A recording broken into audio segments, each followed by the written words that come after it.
7:47 a.m. and it's the time of the morning, Alhamdulillah, being the day of Jummah, being inspired by the day of Jummah. Once again, we are joined this morning for our Jummah inspiration, our Jummah Nasiha, administrator of the Jamiatul Ulama KZN, our respected, our honorable Moulana Abdullah Khan. Moulana, Assalamu alaikum wa rahmatullahi wa barakatuh. Wa alaikum assalam wa rahmatullahi wa barakatuh. How are you, brother Inayet? Alhamdulillah, Jummah Mubarak to you, Maulana, and everybody else, inshallah. Allah subhanahu wa ta'ala is kind to us, and Alhamdulillah, having just observed the day of Ashura once again, we have had this wonderful opportunity, Maulana. This is a very great ni'mat and a bounty of Allah subhanahu wa ta'ala. Allah subhanahu wa ta'ala every year blesses us with the auspicious and the Mubarak month, and this is what is mentioned in the Quran, where Allah Ta'ala talks about minha arba'atun hurum, the 4 months which are sacred in the sight of Allah subhanahu wa ta'ala. So which are the 4 months? They are Zilqada, Zilhijjah, Muharram. These are the 3 months, one after the other. Zilqada, Zilhijjah, and Muharram. And the other month, the 4th month, which is sacred, is the month of Rajab. So Allah subhanahu wa ta'ala, Allah has blessed us, alhamdulillah, in this auspicious time, in this auspicious occasion, the month which is sacred in the sight of Allah subhanahu wa ta'ala. It comes and goes every year, like how the auspicious month of Ramadan comes and goes every year. But I think this year, 1443, is a bit different, and we need to treat it a bit differently. And let us just go through maybe some of the incidents and see how we can take lesson and make this a resolution, a month of resolution for us, that the rest of the year, Allah subhanahu wa ta'ala must give us a tawfiq, that this year we spend it in a better manner than how we may have spent all the previous years. So lunar calendar starts in the month of Muharram. So that means that we were born in one of the months. We must try to work out, and there is a converter, the date converter on the website of the Jamiatul Ulama KZN. I think you will be able to find, or you can send us an email with your date, and then we will give you the most closest Islamic date. Inshallah, it will be the exact Islamic date of your date of birth. So many of our brothers and sisters, if we have to ask them, what is your Islamic date of birth? Many of us don't even know it. That's because of our detachment with this very great sunnah of knowing exactly when one Islamic incident has occurred, and something so significant as your own birth. I think it's very important that a person should be aware of.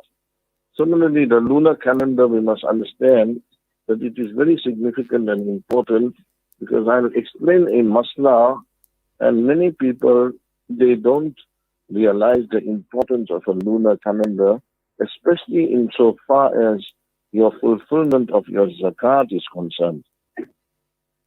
So, how does zakat work? We know zakat is compulsory, obligatory, and a person who has more than nisab. But together with that, you have to, many of our brothers and sisters pay the zakat in the month of Ramadan, or one of the dates in the month of Ramadan. Now, just paying zakat in the month of Ramadan, firstly, may be incorrect, because that is not the month or the date when you may have become compulsory on you to start paying zakat.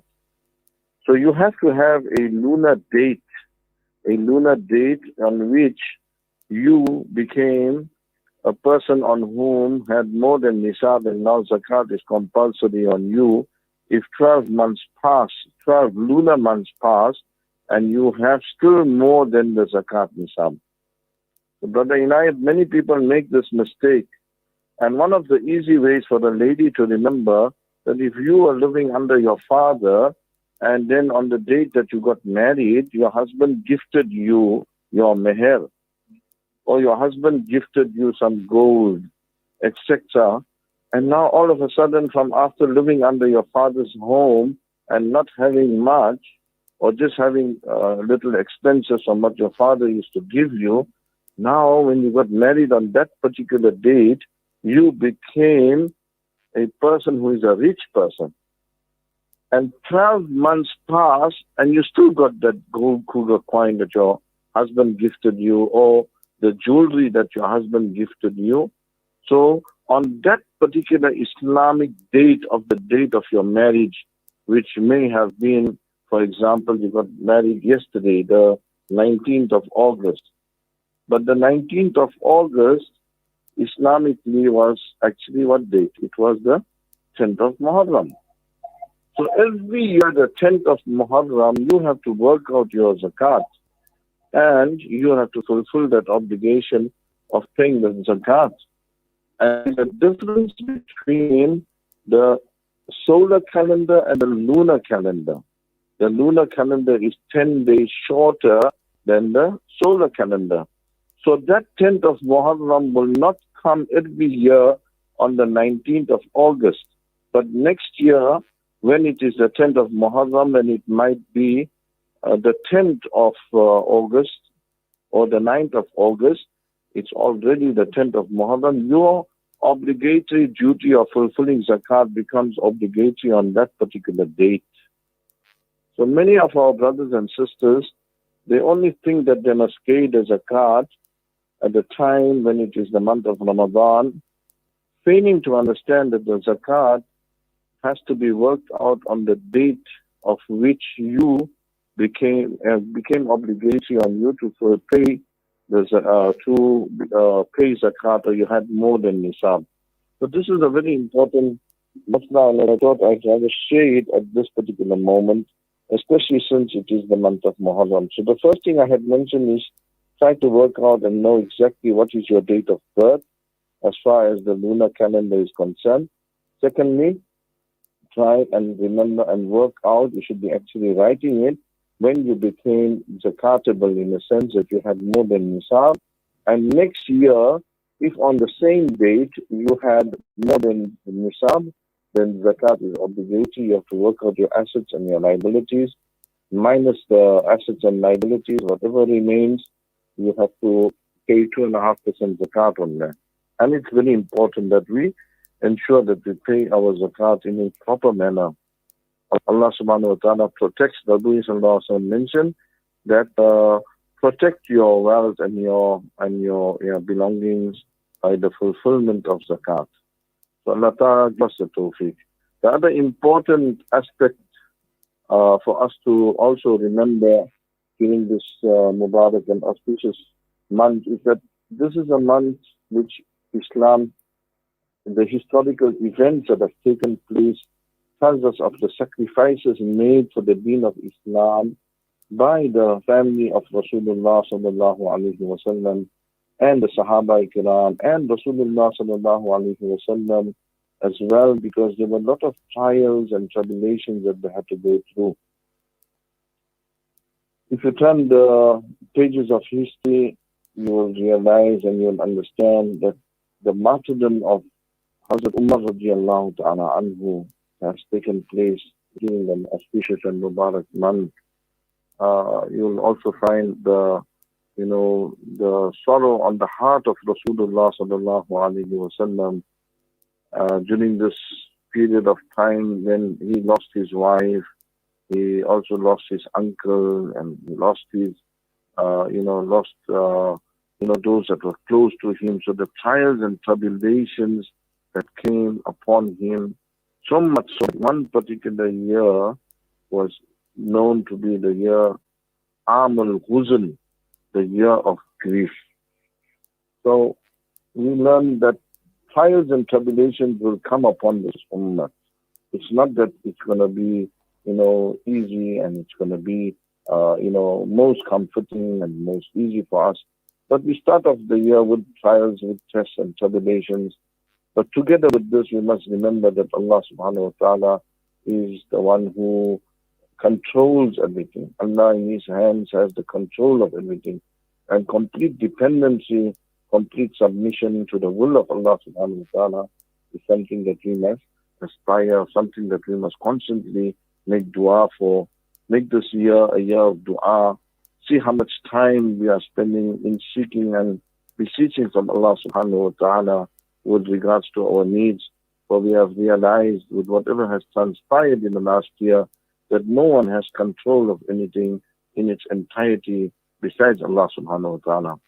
Together with that, it's a year of jubilation for us as Muslims, for we have, Alhamdulillah, our brothers and sisters have successfully expelled the foreign troops that had taken over Muslim lands. And being the land of Afghanistan, Allah subhanahu wa ta'ala has in our lifetime showed us and given us this experience of having experienced this joy and happiness of what people in Kabul, in Afghanistan, are experiencing. After 20 long years and after so many thousands or hundreds of thousands of their people having been killed and mercilessly being brutally killed and being mutilated, etc. Because now we are realizing and we are seeing all the evidence of what is people who have been involved in these activities are opening up, and they're saying that how they utilized, and killed innocent civilian Afghanis.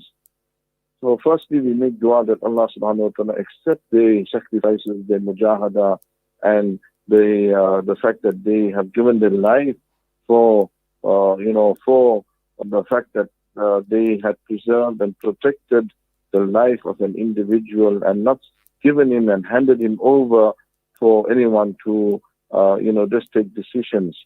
And Allah subhanahu wa ta'ala has in our lifetime showed us this, that they have been humiliated and they have left Muslim lands. May Allah subhanahu wa ta'ala protect them further, and may Allah subhanahu wa ta'ala make it easy for them in the coming days to be able to become an example for the other countries and for peace and tranquility, and for people to be able to witness the adl and insaf, the peace and justice of Islam being established on earth. Allah subhanahu wa ta'ala give us the tawfiq. Whatever assistance, whatever support we can render in our way for them to become established, Allah give us the tawfiq to do that, inshallah. Inshallah, Ameen. Maulana, Jazakallah khairan always for your time with us and for providing the inspiration and giving us this wonderful advices, these words of wisdom. Allah accept, Allah reward your efforts as well, and have yourself a wonderful day, a wonderful Jummah, inshallah. Assalamu alaikum wa rahmatullahi wa barakatuh. Wa alaikum assalam wa rahmatullahi wa barakatuh. Moulana Abdullah Khan joining us, the administrator at the Jamiatul Ulama KZN was the Jummah Nasiha. And as we head towards the news with Tabile Duma standing by, just to remind our viewers and our listeners this morning is at around 9:35, we'll be joined by Dr. Fauzia Siddiqui. And we have seen messages come through via social media, also calls for public support after Dr. Afia Siddiqui has been enduring serious assault in a Texas prison. So make a note, at 9:35 a.m., we'll be joined by her sister, Dr. Fauzia Siddiqui.